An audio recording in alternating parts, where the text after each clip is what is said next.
Hi, it's Justine. I'm back again. Sorry it's been so long once again, but we're just gonna, whatever. I don't think you guys really care, so we're just gonna go with it. Okay, so I'm reviewing You've Reached Sam, and if you've heard this book, you're probably like, Justine, this book was relevant like half a year ago. Why are you reviewing it now? Well, because I've been busy, okay? I've been busy. And I read this around the same time I read Gear Breakers, which was like last spring, like half a year ago. So like about the time when it was relevant. You've Reached Sam is, I know that this is like a spoiler review, but I'm just gonna give you a reminder. Basically, Julie is like, I think she's a senior, yeah, she's like 17, and her boyfriend Sam dies, and she's very sad and very devastated. And one day, she calls Sam, and he picks up, and he's like, "You've reached Sam." I don't know if he said that, but like, that's what the title means. So she gets to like talk to him and stuff and come to terms with his passing. And you're like, oh my god, that sounds like such like a sad book. And you're like, and I'm like, yeah, it is a sad book. But there was one like blaring detail that kept me from being very sad.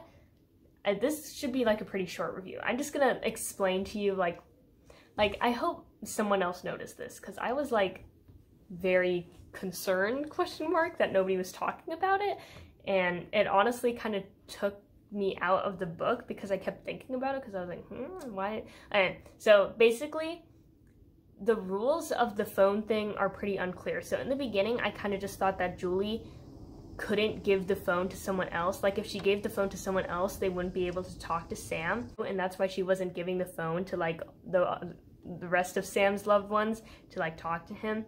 That's not true. She gives the phone to Micah when Micah's mad at her for not going to the funeral or the vigil or whatever. She's like, oh, that's not actually what she thinks, but I'm pretty sure her thinking process was like, you know, to make Micah not mad at me, I'm gonna give her my phone and let her talk to her dead brother, Sam. So you're like, okay, here's the phone, Micah. And Micah talks to Sam for like 5 minutes, and then she's just done with it. She's like, okay, I've accepted your death, I guess.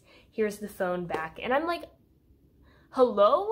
Like, okay, I don't know if y'all have siblings, but like, if your sibling died and you found out that someone had a way to let you talk to your sibling, oh my god, I never let that freaking go. Okay, so I don't know why Micah didn't hold on to the phone for longer or be like, hey Julie, let's hang out more, let's talk to Sam together, let's just like keep coming over, Julie, like let me talk to Sam more. Because like, what, like, you know, if you could talk to your dead brother beyond the grave, why would you ever let that go? But she just very peacefully, without violence, I was certain that the reason Julie was hesitant to give the phone to Micah or any of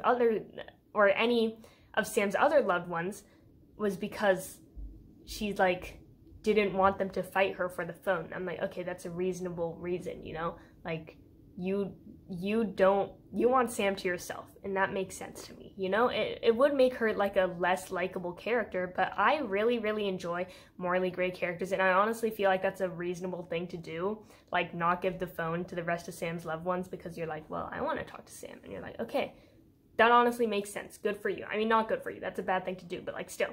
She's totally fine with giving the phone to Sam's loved ones. She does it again. She gives it to Sam's younger brother, James, when he runs away. I think James is like 8 or something. He's like pretty young. He like runs away and he's like, oh my god, Sam died thinking that I hated him or something. I don't know. Is that what happened? I don't know. But James was like not having a good time. So Julie is like, here, I'll give you the phone. Here's the phone. You can talk to Sam.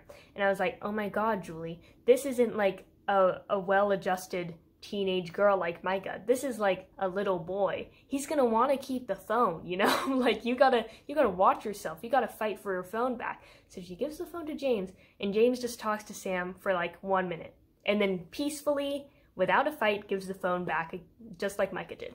And you're like, hello? Like I maybe to an extent I can recognize how Micah was able to like keep control of like her emotions well enough to just hand the phone back to Julie, but like this is like a boy child. Why would he like give the phone back that peacefully? Wouldn't he be like, hey, can I talk to Sam for longer? Oh my god, I just miss him so bad, because like it's probably true. Like, why wouldn't he want to talk to Sam for longer? Why would he just give the phone back? I don't know, maybe I just think differently than these people, but like, why would they give the phone back? Okay, so you're like, okay, Julie has no issue giving the phone to Sam's loved ones. Probably all the loved ones have been able to talk to Sam through Julie's phone at this point, but you're like, no.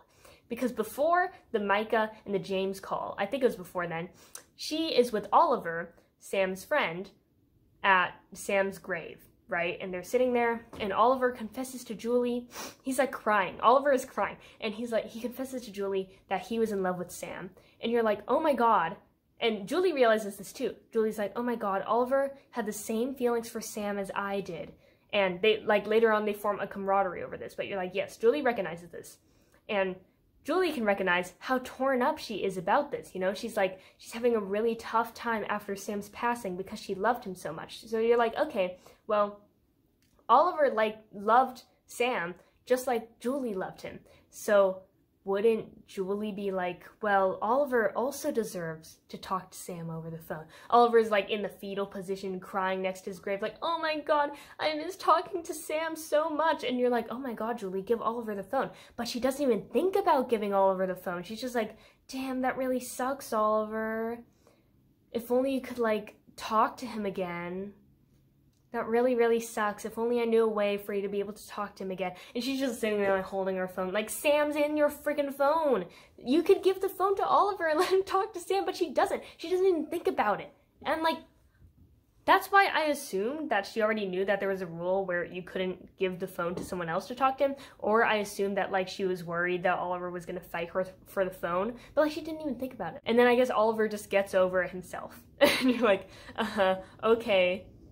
Like, hello? Hello? Hello? Like, if I were Oliver and I was out here crying over, like, someone I loved, like, on his freaking grave, and I was like, oh my God, if only I could talk to him one more time. And then my other friend, who also loved them, is like, yeah, me too. And then you find out some later time that she's been talking to him this entire freaking time over the phone. She never offered once to let you talk to him? Oh my God, I'd beat a bitch, you know? Like, am I the only one thinking that? Maybe I'm just like violent in nature. I feel like I'm not. I feel like I'm advocating for violence, but like I'm advocating for realism. You know, these people would be fighting for this phone. Why are they not doing that?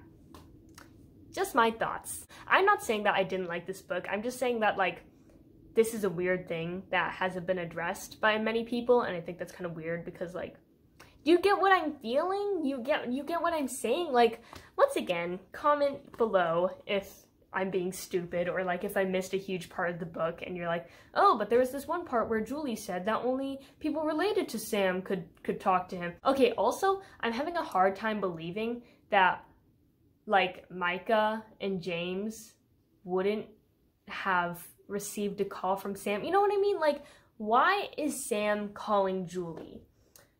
You might be like, oh, it's because Sam cares the most about Julie. And I say that that is false. Because Sam has a very loving family. And I know their relationship was long-term. But like long-term for teenagers is like 2 years, okay? So like they were dating for 2 years. And they were never like friends before that, you know? So they met 2 years ago. I find it very hard to believe that no matter how much you love like your high school girlfriend, that they'd be the most important person in your life. I've never been in a relationship, but I don't think that'd be a thing for me. Like, my sister, I can't remember a single time in my life where my sister hasn't existed. I feel like that's very different than being like, oh, I just really love my high school boyfriend. You know what I mean? Like, why would Julie be the only one to receive a call from Sam? Especially when Sam has a younger brother who is distraught, like very, very, very not having a good time, very, very sad about Sam's passing. And Sam does not think to call him. I mean, I know that Sam has no power over this, but like, why would the strange powers that be connect Sam and Julie and not like Sam and James or Sam and Micah or Sam and Oliver? And you could be like, oh, it's not that Sam cares the most about Julie, it's that Julie needs the most help, like, grieving for Sam. And you're like, well, I also don't think that's true, considering that at the end of the book, we see that Sam's younger brother is like in so much pain and distress over the passing of his brother that he's like running around town, he's run away from home, you know, like it's a little bit different, you know? I just find, like, and all of this seems like I'm against Julie, and I'm not. I sympathize with Julie. Like, I would probably act in similar ways to Julie. I mean, obviously, I would have given Oliver the phone, or I wouldn't have given Oliver the phone, but I also wouldn't have given Micah or James the phone. You know, I would either have been a selfish bitch or, like, sharing is caring, you know? Like, I'd be one of those. I don't know. But I just think it's weird that we're supposed to think that Julie and Sam's connection is all that special. I hate to say that, but I don't think romantic love is, like, the most important type of love, you know? Like, if somebody passed away, I think their romantic partner would feel like the same amount of grief as their family, not more. I don't know if is that true? I feel like I don't have the experience to know if that's true, but, like, I think it's weird that Sam and Julie are connected like that, because it's not like James and Micah and Oliver were having a hard time. They were having a hard time. Okay, so yeah, that's kind of my review. I like this book. I didn't cry because I was too busy thinking about this shit, but, like, it was a book, and it did a thing. Sorry, that sounds so awful. I'm sorry. This book, it was good. It's just weird that this was the thing in it, you know? Cool. I hope that made sense. If it didn't, leave a hate comment. Actually, don't do that. I feel like that hurt my feelings. Okay, so leave a comment and like and subscribe for more content just like this. Hopefully I'm going to do a Lightlark review by Alex Astor. Hopefully you guys know what Lightlark is. It's been, like, everywhere. But I just want to do relevant things, and I think that involves reviewing a potentially bad book. So, yeah, thanks for watching. Catch me next time, or in another half year.